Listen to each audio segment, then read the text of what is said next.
Kita ke sorotan lainnya, Saudara, terkait kasus korupsi Pertamina, tim penyidik Kejaksaan Agung menyita 95 bundel dokumen serta barang bukti elektronik berupa 2 unit ponsel dari hasil penggeledahan di PT Orbit Terminal Merak, kawasan Cilegon, Banten.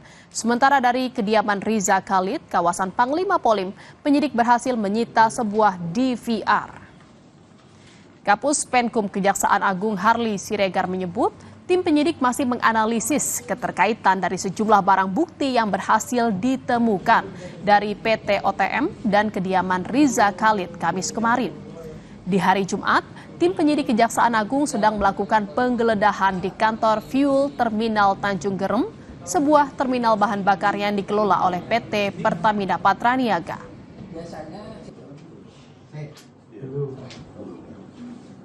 Di daerah Cilegon, ya, tepatnya di PT OTM, penyidik juga berhasil menyita setidaknya 95 bundel berupa dokumen yang terkait dengan berbagai administrasi persuratan dan kontrak. Kemudian membawa barang bukti elektronik di salah satu rumah di Jalan Panglima Polim, dan dari sana penyidik membawa dan menyita berupa DVR, ya, serta CCTV. Saudara, merespon penetapan Dirut Pertamina Patraniaga Rifa Siahaan sebagai tersangka korupsi, Wakil Menteri BUMN Doni Oskaria pastikan pemerintah bersama PT Pertamina tengah mencari sosok pengganti Dirut PT Pertamina Patraniaga. Doni bilang Kementerian BUMN telah beberapa kali berkonsultasi dengan jajaran komisaris. Pak Doni, kalau untuk Dirut Patraniaga udah ada gantinya belum sih, Pak? Oh, belum. Sekarang kan masih di PLT kan ya. Nanti akan kita cari tentu yang terbaik. Nanti manajemen tentu sedang memikirkan mana yang terbaik. Tentu. Rapat sama komisaris, Pak? Rapat komisaris sudah dilakukan. Beberapa kali rapat komisaris. Ini yang nanti itu akan dikomunikasikan oleh PR-nya Pertamina. Panggil gitu ya. Sementara itu, Saudara, menanggapi keresahan warga pasca isu oplosan BBM Pertamax mencuat di kasus korupsi Pertamina, Lembaga Bantuan Hukum Jakarta membuka pos pengaduan bagi warga korban Pertamax oplosan.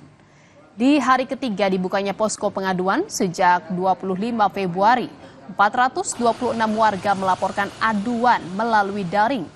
Tujuan LBH Jakarta membuka posko pengaduan ini diantaranya memastikan apakah dampak dugaan Pertamax oplosan yang dialami masyarakat mendapat pemulihan ganti rugi hingga kompensasi.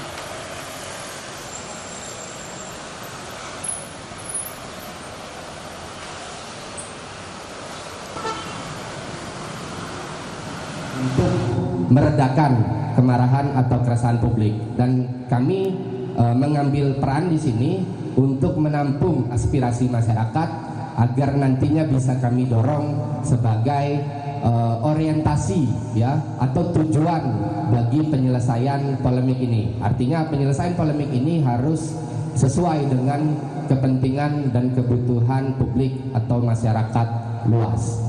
Per hari ini sudah ada 426 pengaduan secara daring yang masuk. Saudara, Kompas yang masih akan kembali seusai jeda dengan informasi mengenai memasuki hari ke-15 Paus Fransiskus menjalani fisioterapi pernafasan karena kesulitan bernapas dan mengalami muntah-muntah. Untuk meningkatkan kadar oksigennya, Paus Fransiskus juga sempat menjalani pembersihan saluran pernafasan.